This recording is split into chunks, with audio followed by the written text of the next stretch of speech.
Welcome back, everyone, to another exciting illustration video.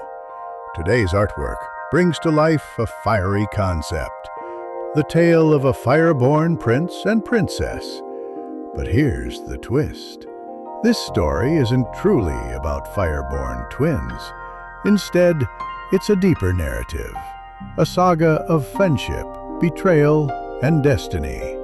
A story of two extraordinary men, one destined to rule as a mighty king, and the other to rise as the greatest teacher of his age. Stay tuned, because this isn't just a tale from the pages of history. It's the spark that ignited the flames of the Mahabharata, the greatest epic of all time.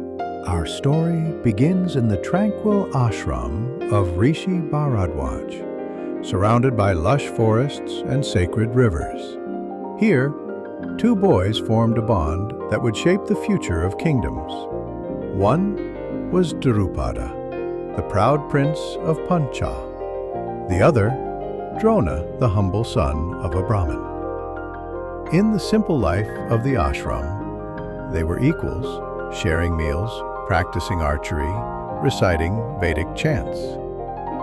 Under the guidance of their revered guru, they learned wisdom, duty, and warfare. And in that innocence, Drupada made a promise to his friend.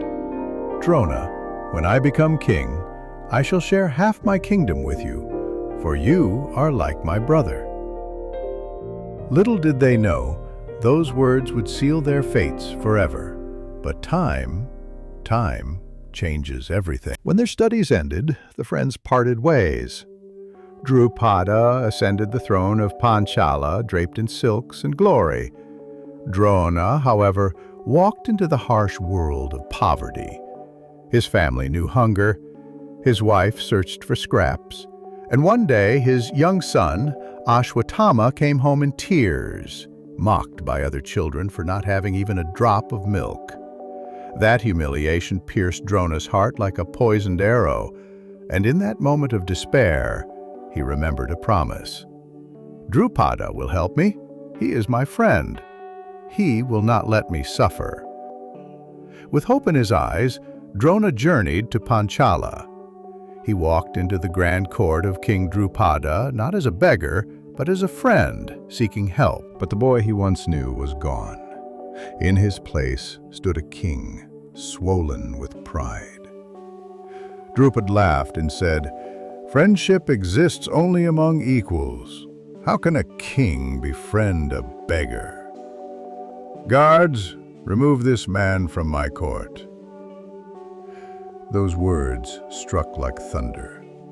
Before the assembly, Drona's soul burned with humiliation. That day, something inside him changed forever. A vow was born, a vow of vengeance. Drona left Panchala, his heart ablaze.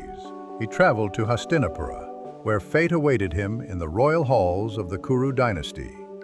There he became the guru of the princes, the Pandavas, and the Kauravas. Under his command, they mastered every weapon, every art of war. Among them rose one unmatched in skill, Arjuna, Drona's favorite disciple. Years passed, and then the day came when the princes asked, "Guruji, what shall be our guru Dakshina?" Drona's voice was like steel. "Bring me King Drupada, alive." First, the Kauravas charged against Panchala. They were crushed. Then came the Pandavas, led by Arjuna. With strategy and valor, they stormed Panchala, defeated Drupada, and dragged him in chains before Drona. At last, the moment of reckoning had come. But Drona did not kill his old friend. Instead, he said coldly, "You once said, friendship exists only among equals. Today I take half your kingdom, and now we are equals once more." Drupada swallowed his shame, but deep within, the fire of revenge burned brighter than ever. The humiliated king returned to his palace with a single obsession: to destroy Drona He cursed his weakness. He despised the fact that his mightiest warrior was a woman, his own daughter. "A woman cannot avenge me," he raged. "I need a son, a warrior born for revenge." Madness gripped him. He captured sages, tortured them, and demanded they perform a ritual to grant him a son. The sages pleaded, "O king, such a ritual demands immense virtue, but your sins outweigh your good deeds."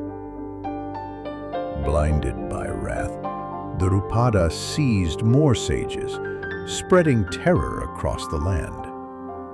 News of his cruelty reached two great sages, Jaya and Upjaya. They resolved to end his atrocities. They agreed to perform the ritual, sacrificing their own good karma, but with a warning. Destiny does not favor your desire.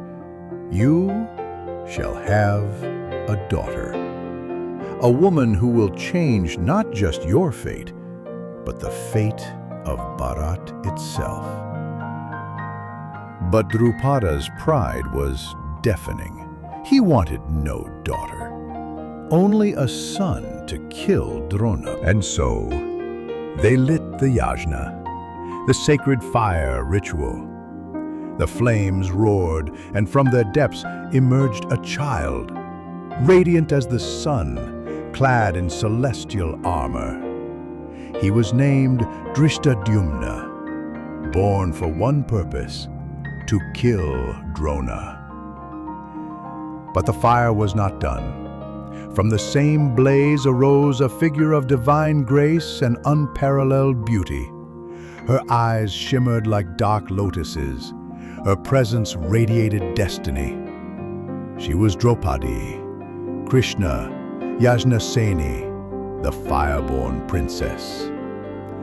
And from the heavens a voice thundered, "This woman shall be the cause of the destruction of evil and the dawn of a new age." And that, my friends, is the tale of pride, vengeance, and destiny. From the shattered bond of two friends to the sacred flames of a powerful ritual, this is how a prince and a princess were born from divine fire. The birth of Dhrishtadyumna, the warrior fated to slay Drona, and Draupadi, the fire-born princess destined to change the fate of Bharat, marked the beginning of a saga that would shake the very foundations of Dharma.